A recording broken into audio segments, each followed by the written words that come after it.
Hello, today we're going to talk about the volume of pyramids.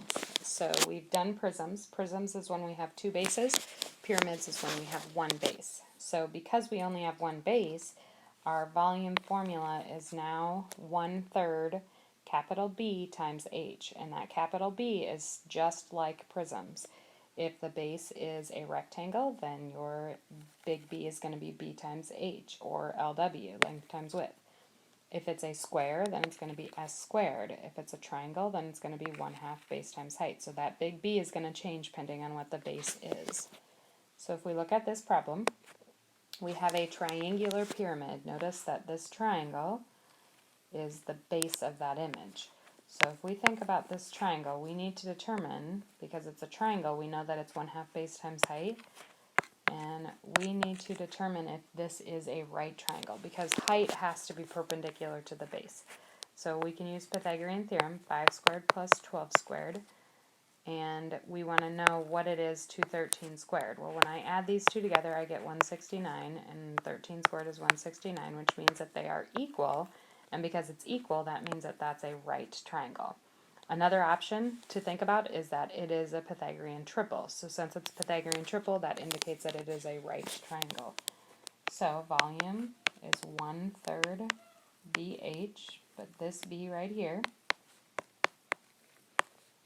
is 1/2 base times height, and then it's times height of the whole image. So those two H's represent two different things. One is the height of the base, one is the height of the whole image. So this is 1/3 times 1/2. Our base is 5, and our height of that triangle is 12, and then the height of the image is 9, which is right there. So when we multiply all of that together, we get volume is 90 meters cubed.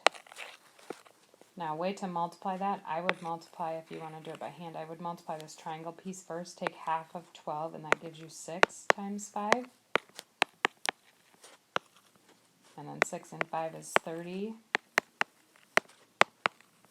And 1/3 of 30 is 10, so then 10 times 9 is 90. So that's just by hand what I would recommend doing. Or just type it into your calculator all at one time, and it should give you 90. Okay, let's look at another one. So here we have a triangular pyramid. I'm telling you the volume, and I want you to find the height. But it's a triangle base again, so volume is 1/3 BH, but we got to think about what that B is, because it's a triangle on the bottom. We have 1/3 times 1/2 BH times the height of the whole image. And in this case, I know the V. V is 14. So then I have 1/3 times 1/2. The base of that triangle on the bottom is 4, and the height of it is 3. And then I don't know the height of the full thing. So 14 is 1/3 times 1/2 times 4 times 3 is 6 times the height. 1/3 of 6 is 2. And then divide both sides by 2, which means my height is 7 feet. And there would be my answer. Let's look at some word problems. So we have a pyramid that has a height of about 144 meters, and the volume is 2,218,800 cubic meters. And it says find the length of the square base. So that's important. Our base is a square. So when we think about our formula, 1/3 BH, this B is going to be S squared times the height, because it is a square. So now let's plug in what we know.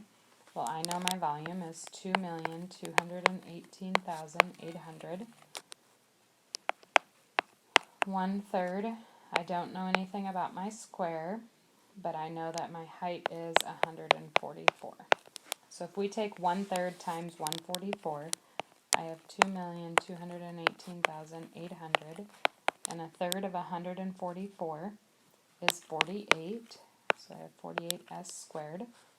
I need to get that s by itself, so we're going to divide both sides by 48, and I get 46,225 is equal to s squared, and then I have to take the square root of both sides, and I find that S is 215 meters. So the side length of that pyramid is 215 meters for each side. And that is how we find the volume of pyramids.